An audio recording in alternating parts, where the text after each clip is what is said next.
the Kettenkrad, and I started putting down the base coat for the Kettenkrad. However, I've only done basically one side, and I've done a very light coat because when I thin paints, I really thin them to the point where you got to do several coats.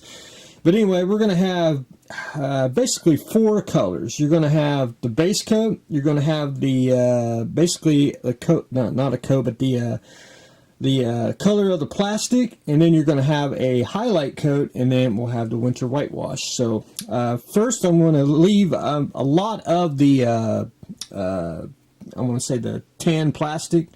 I want to leave it. There's some places that you just can't get to. Probably should have painted beforehand, but once you get the weathering on, you really won't be able to see it. It'll look like factory fresh paint still underneath the coat. The coat that I'm doing now is Tamiya dark yellow. And I want to do several coats so you can see how light it is. I want to keep over to get rid of the pre-shade, and it'll just be a very subtle. And then after I get the whole model painted with the Tamiya, I'll go back in with MIG here on their Dunkel garb, which is basically a lighter shade of the dark yellow. And I'll basically do the highlights, and that'll be just dead center of all like the panels and everything, and certain places of the Kettenkrad, and then I'll go in and do the whitewash after that, and then we'll weather it and all that good stuff. So we're starting the painting stage, so very happy on that. The haunebu, last I left off, I did get the interior walls up. There's basically three pieces of the little balls here that stick out. You glue them in, and then you get the actual shell itself, and it's pretty darn slick. I mean, it's just absolutely just fits. It does need a little bit of glue just to get it to set in place, but we're in good shape on that. So I got a little bit more to do. See, I've pretty much done the body shell, and then move down to this part. That part will be removable, so you can see the interior and all that, and then we'll jump that bridge once when we get to the other parts. But anyway, we'll figure out which one we want to do, landing gear or in flight, and we'll see. We'll get there. I'll leave that off till we decide. But anyway, that's pretty much it on that. So that's actually, I'm going to have to get me one. That's just pretty darn slick, cool, and unique all at the same time. The 190, I've been plugging away on it. I did get the cowl on, did get the landing gears. The wheels are drying as we speak. And I had to go back in and glue a few little spots here that I guess I missed the first time around.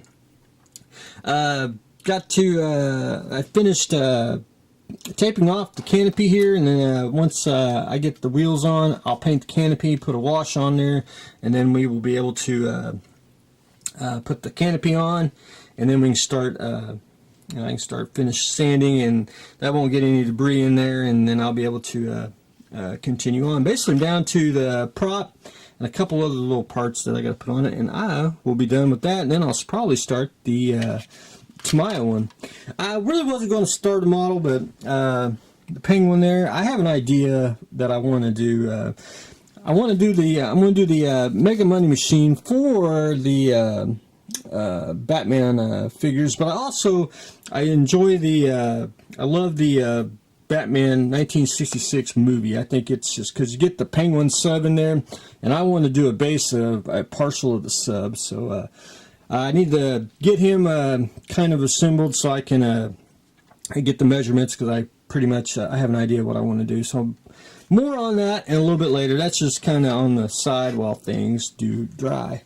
The Vandiver car, I did get Mr. Vandiver's name on the other side, and you can tell it's going to be a different shade of yellow. Hopefully the future will bring out the shine of. If not, I'll have to go in with the yellow and a brush and basically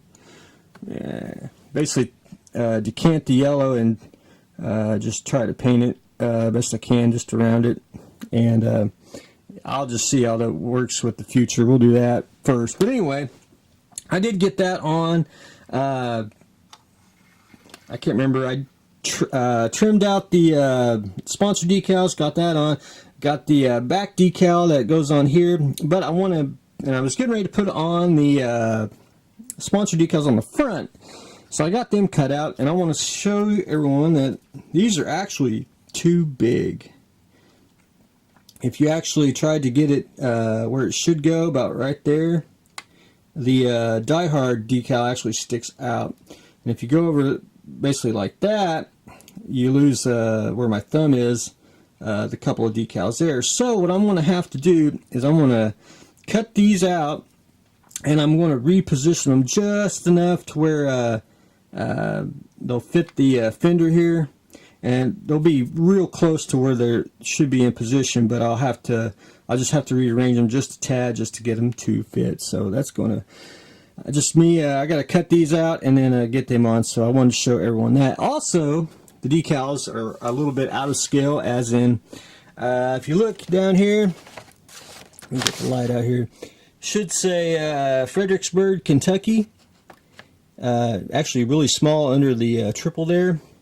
If you notice on the decals, it's actually bigger, which, you know, it should be shrunk down, but that's the way it is. If you notice on here, it's the same way,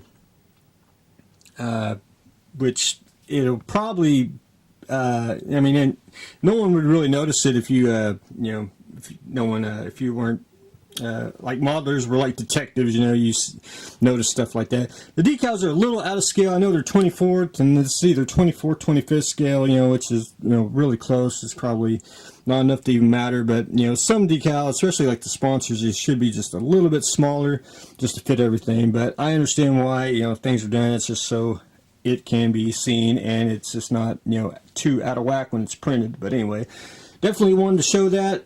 And I will mention this right here. Actually, the Vandiver card actually should curve up. I really should have curved it up, but I didn't. It's more straight. It was just more easier that way, just to keep it simplified. It just makes it nicer. I know I should have got the curve in, but that is my. I didn't notice that either. I didn't notice the curve on it when I actually got the tape on there, but it is what it is. But anyway, I got that accomplished today. So hopefully a little bit more. I'll try to get the sponsor on. What I'll probably do is get the that sponsor on this side, since I know it fits pretty well, and then I'll just cut up the little sponsors for the front fender here and get that on. And we're getting close to finishing up the decal duty on the Vandiver car. Warhammer. I'm gonna paint him tomorrow. I'm gonna finish up a few little things on him. But the Mordheim brothers here, I went in, and I don't know if you can actually see it. My lights may be a little bright, but I went in and did some dry brushing, just to bring out highlights of his tunic. I did a little bit of the flesh. Got to do a little bit more, and I'm trying to do trying to dirty up his boots there. I want to do the cape and everything. On this guy here, I did a wash on his weapon. Did a wash on his sleeves there to give it the black and white stripe effect. Did some dry brushing on his pants, holster there and everything. And then I want to do a little more on his flesh there. And then I'll be able to put them on their bases and hopefully get them done probably within hopefully a week. That's what I'm planning on, but we'll jump that bridge when we get there too. But anyway, that's a quick update. I should have a shed update, so look forward to that. Anyway, Mordheim and the Warhammer 50 getting really close to being done. We're still doing decal duty on the Vandiver car. Started finally paint the Kettenkrad. The Penguin is getting assembled. Sub-assemblies continue on the 190, and we are building the haunebu. So that's what I got going on today. So stay tuned for the next exciting episode.